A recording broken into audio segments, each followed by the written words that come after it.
साथियों good morning. तो आपने कल देखा होगा एक डिबेट हुई थी न्यूज़ 24 पे, जिसमें विनायक शाह जी जो अ, रामेश्वर सर के साथ आपको पता है एडवोकेट हैं, उन्होंने अच्छी जो है अपने सवाल जवाब करे।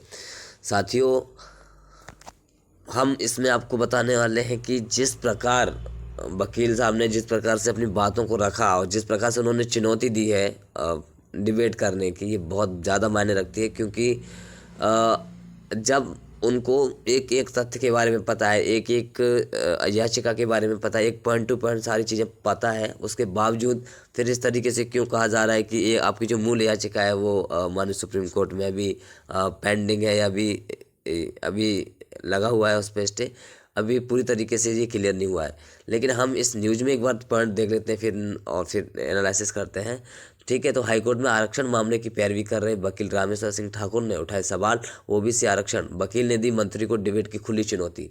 जब मंत्री को खुली चुनौती जब एडवोकेट दे रहे हैं, ठीक है, तो इसका बहुत ज़्यादा मायने रखता है कि उन्होंने एक एक पॉइंट को एनालिसिस किया है, उन्होंने माननीय हाई कोर्ट के सामने जज के सामने रखा है।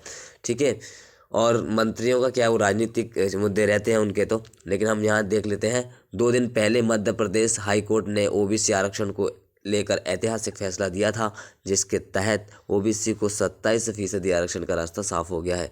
इस बीच सरकार के मंत्री विश्वास सारंग ने कहा कि आरक्षण से जुड़ा प्रकरण 5901/2019 अभी लंबित है। मंत्री के बयान पर मध्य प्रदेश हाई कोर्ट और सुप्रीम कोर्ट में ओबीसी आरक्षण की पैरवी कर रहे वकील रामेश्वर सिंह ठाकुर ने आरक्षण पर खुली डिबेट की चुनौती दी है। जब वो बयानों में तो उन्होंने ऐसा कहा था, आपने जैसे सुना होगा विश्वास सारंग जी के बारे में, मैंने आपको उससे पहले भी बताया था कि उन्होंने कहा था कि अभी आपका जो मूल याचिका है वो अभी लंबित है, अभी उसका निराकरण नहीं हुआ है ना, है ना। और लेकिन वकील को तो सब पता रहता है, उनको तो सब पता है।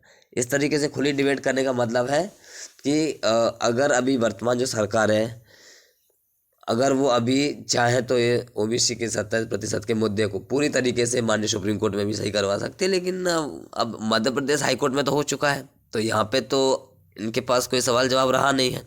ठीक है, लेकिन अधिवक्ता का क्या मत है, देख लो।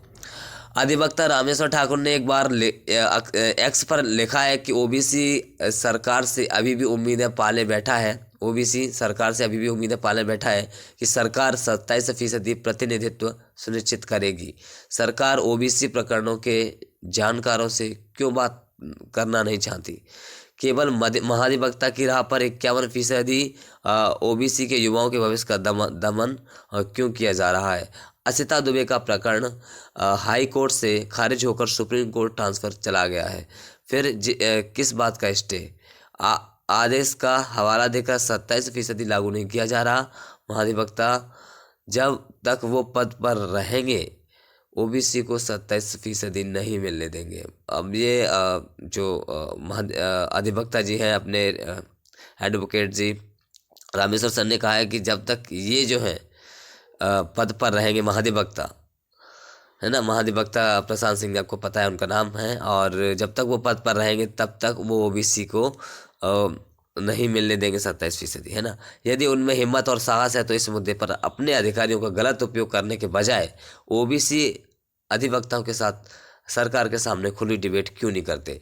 तो रामेश्वर सर का कहना है कि आप अगर डिबेट करना चाहते हैं तो आप क्योंकि रामेश्वर सर ओबीसी के मुद्दे को लेकर लड़ रहे हैं, मेहनत उन्होंने की है, उन्होंने उसका पूरा जिम्मेदारी के साथ उन्होंने काम किया है। तो उनका कहना है कि महाधिवक्ता या फिर मंत्री जो भी हैं आके हमसे खुली डिबेट करें, हम उसका जवाब देंगे। ठीक है, जितने भी विज्ञापन प्रकाशित हैं उन सभी में याचिका क्रमांक 18105/2021 का हवाला है। जब जब उक्त याचिका खारिज हो चुकी है तो अचानक 59/2019 सामने कैसे आ गई? जब आपको पता है कि जितने भी विज्ञापन प्रकाशित, बिल्कुल ये बात सही है कि जितने भी विज्ञापन अब तक जो प्रकाशित हुए हैं, या जितने भी, चाहे वो एमपी पुलिस भर्ती के हों या फिर अन्य भर्तियां हों, ग्रुप 5 की भर्तियां हों, या शिक्षक भर्ती हों 2018 से लेकर 2023 तक की, या फिर अन्य वो सभी भर्तियां जिसमें 5901 का कहीं मेंशन नहीं है, 18105 का ही मेंशन है। जब 18105 खारिज हो चुकी है तो रास्ता बिल्कुल साफ हो चुका है। अब फिर ये 5901 का लाने का क्या मतलब? और फिर आप कहते हैं कि हम ओबीसी के लिए भला कर रहे हैं, हम ओबीसी के समर्थन में।